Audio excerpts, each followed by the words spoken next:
Greetings, ladies and gents, and welcome to this latest narration of the web series There Is No Epic Loot Here, Only Puns. If you're new to the series, there is a playlist listed down below in the description. And as always, I hope that you enjoy. Chapter 164. Foodie Be Goodie. This was an issue. Delta had perhaps gone too far. I don't even want to know how you managed this. New typed out on his screen, and he read as very agitated. I was just trying to fix the flooding weakness of the mushroom grove, Delta said helplessly, as all around the grove tiny white mushroom domes rose up. Mushrooms had long stopped being an issue for Delta, but these were different. Slowly, one side of the mushrooms fell forward like a ramp, letting energetic little blue people exit out into a false rain that she was using in this experiment. They reminded Delta of a certain group, but the similarities didn't last long as they began to absorb water like sponges. They were technically a type of sentient spore from the mushrooms that were, when they got wet. The cute little blue person next to Delta bent over and began to rapidly increase in size to a small gremlin with long dirty white sock hat and serrated teeth. They let loose keening noises and took to the mushrooms, climbing them like demented monkeys as they sought more moisture. It was fine until they drank the rain dry, and the only sources of moisture were left would be the invaders. You have created blue cap mushrooms. These mushrooms are harmless until an abundance of water is introduced to their ecosystem, or they are fed after midnight. Since time is abstract, any time is after midnight except for midnight itself. As water vampires, they will drain all enemies of fluids. Their natural predator is the dust mummy, the driest creature in the land except for insert Fairplay employee's name's mother, after a night on the town. Was she always this hostile to Fairplay? Delta asked Lou, who shrugged. She's been practicing a bunch of emotions. You missed a whole hangry saga. The blue-capped demon spawn cackled and knocked each other out of the mushroom trees with glee. Some grabbed gut rots and were feeding them to some other poor blue cap. They had a vibe, and Delta was 75% here for it. Still, that was fire and water dealt with. If they introduced ice, then Delta was just going to have to give them a win at that point. Gut rots can survive near sub-zero temperatures, New pointed out. Delta would give them the win. Moving at the goblin's fort, she paused as she saw Swa doing something. He was using his staff to draw a long, complicated symbol into the wall. It didn't look like his normal fire rune, but far grander and slightly like a coffee drink brand. Swa, what's that? Delta got out before Swa tapped it, and the whole thing began to glow. Something akin to a vacuum cleaner powering up sounded out as a sudden breeze filled the room. Swa's face began to flap back, exposing his goblin teeth as he tried to grin, but the building wind was becoming a wind tunnel. Delta had just made her avatar totally immune to that kind of physics. While she was wearing a professional skirt, it was still a skirt, nonetheless. The gust gained so much power that Delta could feel an actual drop in her ambient mana. Swa held up his staff, and the grey winds began to gather into an orb that started to crack his staff visibly. Now, before I can't hold it, Swa said, and Delta turned her head to see Billy being braced by Num as he drew an arrow. The arrow flew, pushing the monk and archer back with such force that Delta winced. But the arrow flew true, and something amazing happened before her eyes. The arrow pierced the wind orb, and a massive hurricane blew down the tunnel, sending Blue Cap screaming in panic as it raced through the grove, mud flying as it careened through the platform room. Then the spiders danced the "Oh Lord, it's coming" dance as the wind finally slammed into her entrance room and up the stairs. Enough. I will be entering the dungeon now, the fair play warrior told Kemi, who tried to think of a reason to hold him back. The man took one step down into the dungeon proper with a smug smirk. Screaming horrible blue creatures, 3 spiders, and a dollop of mud slammed into him before they were pulled back into the dungeon, and the man was sent hurtling over the tree line across the field. There was a pause. I'll wait as long as the lady with the suggestive staff says so, someone said, and the crowd shifted backwards as one. Kemi smiled. Her staff was very suggestive of Delta's love and kindness. Or you can call it the transitional opening ordnance technique, Swa said once he peeled himself off the nearby wall. Delta sipped the coffee she made up of her manner, a very long and slow sip. "How about we have new runes and brands inspected before we use them?" she said. The three goblins turned to her with wide eyes. "That sounds like bureaucracy," Swa said, sounding utterly aghast. "It sounds like not accidentally creating a black hole that consumes all life by messing with the code of reality," Delta replied flatly. Swa looked frustrated as he looked around at the many failed runes that he had made in the ground. Some just didn't work at all, and many were failed efforts that were more fizzle than bang. "I just like the way the runes work," he finally muttered. Delta blinked, then opened Swa's menu. Swa, the pyromancer romancer. Can't be bad for the environment if toxins also get burned up. Swa has 3 evolution paths on lock. Diplomat, the most elegant of goblins, can speak with such grace that no one can make the first attack on his monster until it makes an aggressive move. This creature can also convince summons and or pet monsters to disobey their masters. The tribe of the Spirit of Fire. This goblin has a cast off of earthly flesh to become the ever-burning fire spirit that is magic itself, able to ignite healing in other goblins and terrible burning curses in enemies. The sight of this monster is one of the goblin legends. The Rule Breaker, a goblin who has glimpsed the impossible and took it for himself. Able to understand basic runes and some complex ones, this goblin sees the world not as a simple here or there, but a now and forever. Delta told Swa of his career options. He gagged at Diplomat, drooled at Fire Spirit, but went quiet at Rule Breaker. "Can I have some time to think?" he said, surprising Delta. She had never heard Swa sound so, quiet. "Now, of course, you don't have to change at all if you don't want that option," she's reminded the goblin kindly. Perhaps the other dungeons would just force the most optimal, but Delta had optimal strats in place already. If someone ever made it to King Jelligan easily, then Delta can make hard choices. She turned to Billy and Num, who looked a little dazed from the wind attack. "Billy, the dark slime in the shadow. I won't stab you in the back. I prefer seeing your eyes when I go deep." Billy has 2 evolution paths. Assassin, the most feared type of goblin by evil. The monster can not only blend into the environment, it's a unique monster that can follow a single target to another floor and remain able to do full damage to them, regardless of mana levels. Will he appear on the 5th floor, the 10th? Only he knows. But don't worry, your vital organs will know soon. The Fell Beast, drowning in their victim's blood, has allowed a portal to the dark dimension to open in their heart. These goblins look normal until they are pushed to their limit. At the point of near death, these goblins transform into massive creatures of bestial power that command shadow weapons. These creatures are hunted by many religious sects.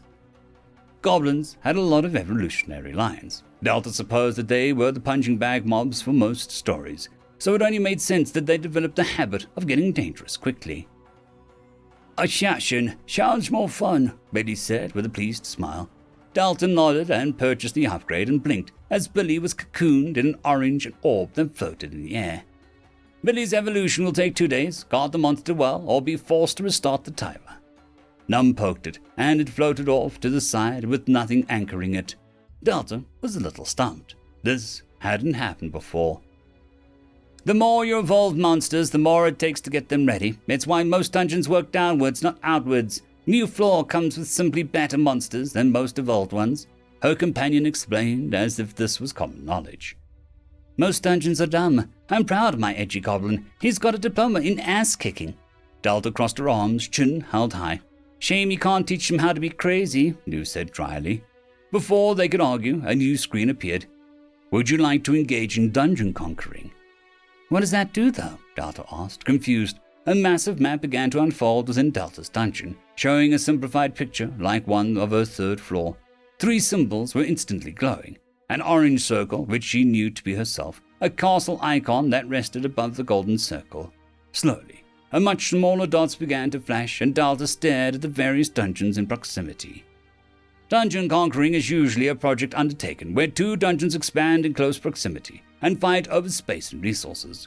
However, due to your superior means of growth, this system would instead allow the use of mana veins to allow you to transport a group of select monsters to act as adventurers to other dungeons.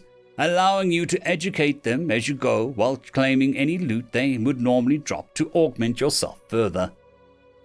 Seems a lot of work when I'm drowning in a to-do list so large that it would make a corrupt government blush, Dalta said, sounding unsure. One of the dungeons available for invasion has fish monsters as an introduction mob. And your point? Dalta asked. They chose desert as their theme. Dalta stared and her eyes began to erratically twitch. That sounds bad, but she tried to step away. Another has a security door in front of their first door, but I forgot to lock it with a key. Another has goblins as a mob, but they're all archer-classed. Dalta leaned on the wall with one hand, breathing with some difficulty. No, work. Too much, she heaved. One dungeon has two-headed ogre as a boss. However, their boss room ceiling is so low that it can't actually move to defend itself.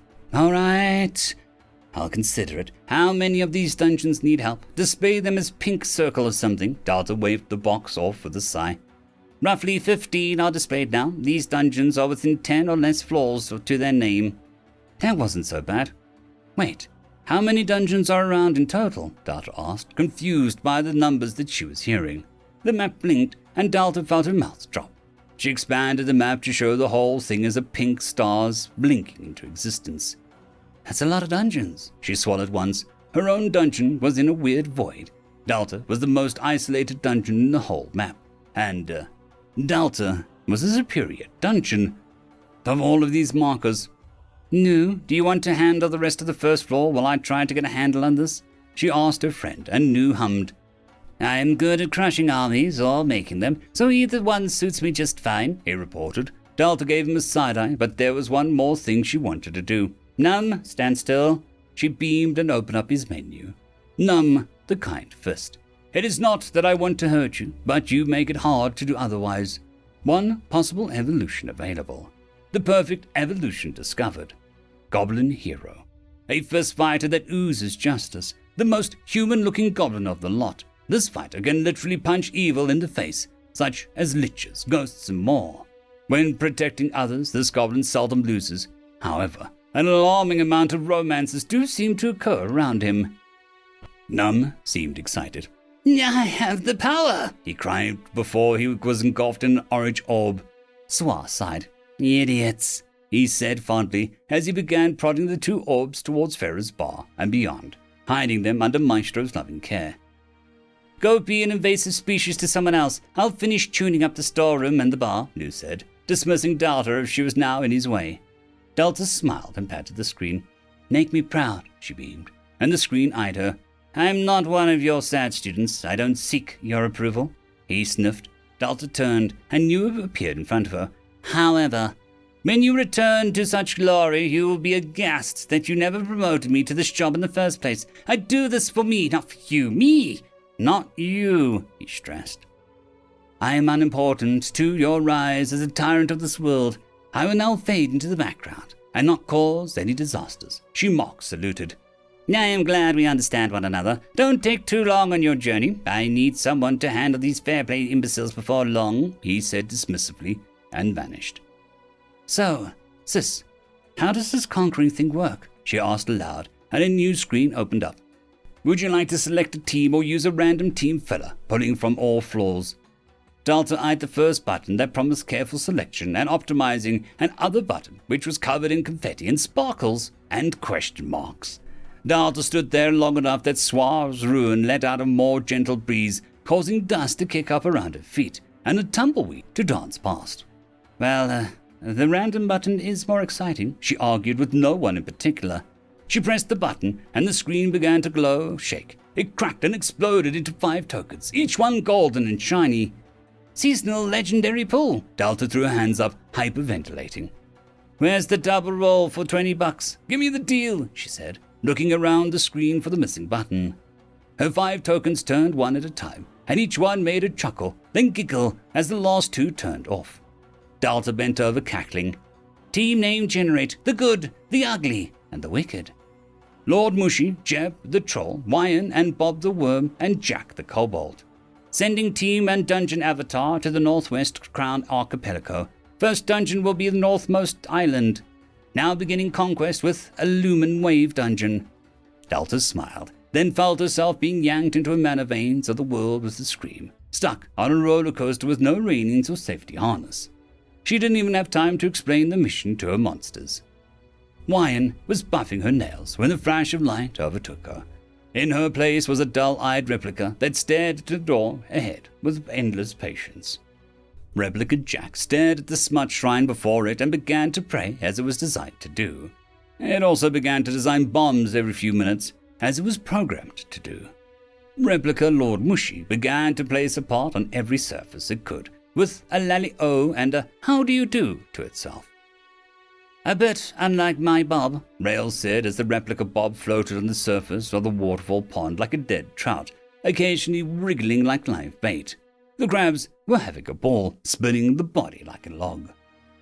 He's amazing, Farah gasped as the replica Jeb Troll not only successfully cooked toast, but made a good tea as well. I don't know. I think I like Jeb normally. He sings songs, Venus said as she washed the endless dishes. Less troll soup pots to clean, Farah grunted at her. Nina couldn't argue with that.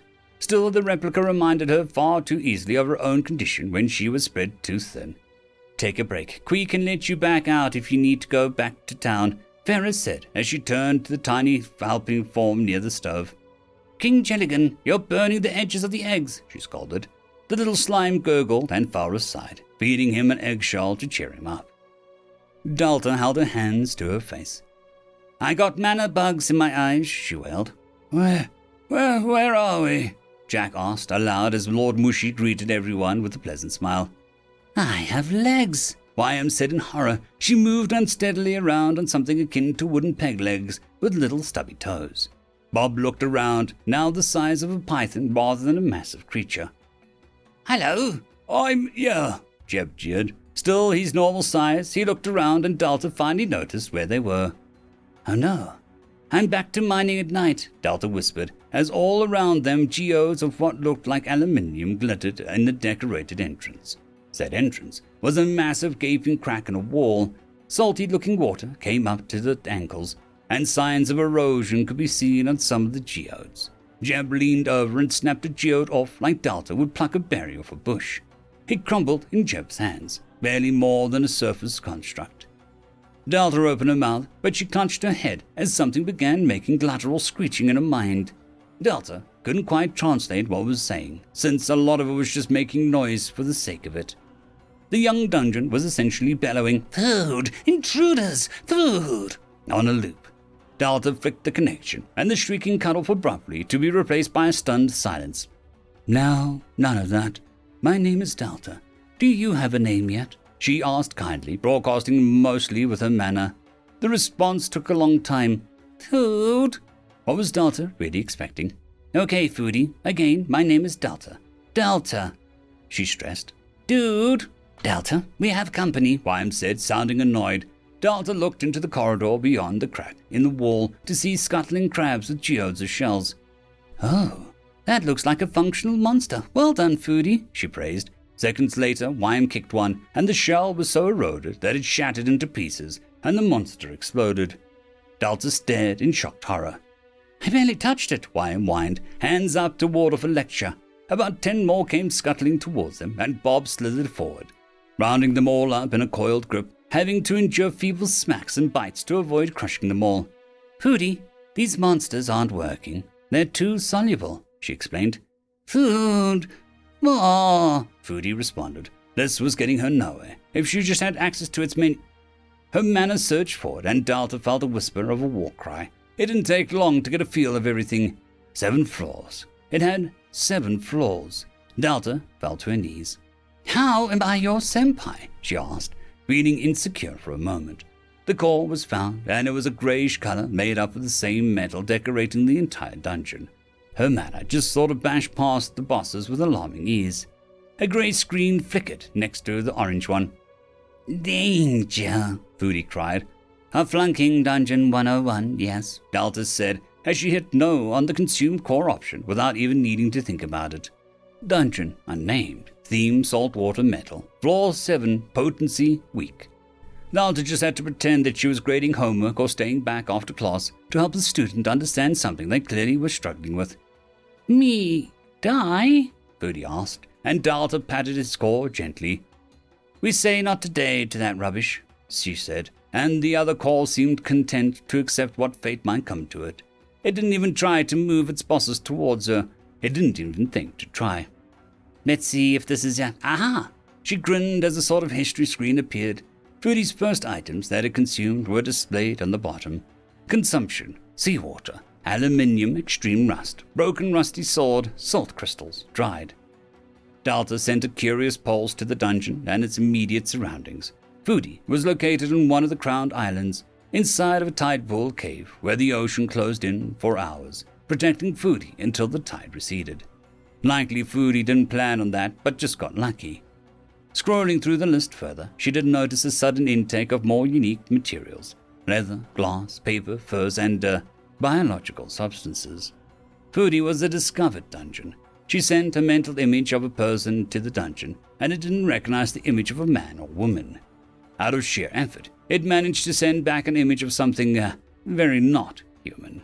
It looked like a scribble on paper more than a clear image, but Delta got the impression of 2 arms, 2 legs, a long tail, and a rigid finned back, and a bulbous head. Jack, do fish people exist? She asked, feeling like she was uttering 3 different offensive statements at once. Jack looked over from where he was licking salt crystals curiously. Sure do. They used to be monsters like we kobolds, but people are freaks, and now we have seeds in every kind of life. Don't know which one lives around here, but we got naiads, merfolk, shahagan, and jeepkins, and more, he said casually. Cute, Foodie repeated. Jack. His name is Jack, Delta corrected with a small smile. She found the crab monster on the first floor upgrades. First floor, the salt wound. Upgrades, geodes of aluminium will periodically form. It'll take a long time for them to be harvestable. Flowing sea. Ankle-deep water will constantly flow outwards from the boss's room. Sea air. Torches and fire don't last long here. Monsters. Geode crab. Weak-shelled crabs that aim to cut veins. Salt bat. Bats that will dissolve if made wet. Their bite is agony. Boss. The tyrant shell. A massive crab that has absorbed enough pure geodes to make a solid defense. It can spew pressurized salt water to knock people back. A massive flaw cracked at the back of the shell makes it a weak point. Traps. 3 pitfalls filled with waist-deep water. 1 slip rock. Foodie, this floor needs work, she pointed out, and Foodie let out a cry of denial, seeming to hold the 7th floor closer when most of its stockpiled resources were being automatically allocated. Automatically allocated. Delta would just turn that off. Foodie immediately snapped back on. Delta narrowed her eyes and turned it off. Foodie cried and turned it back on. Delta yanked it back with too much force, and the symbolic switch snapped off with such a force it literally flew off the menu. Both dungeon calls stared at the broken switch.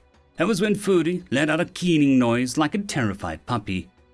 I barely touched it, Delta cried, and Wyam shot her a dirty look that Delta flush.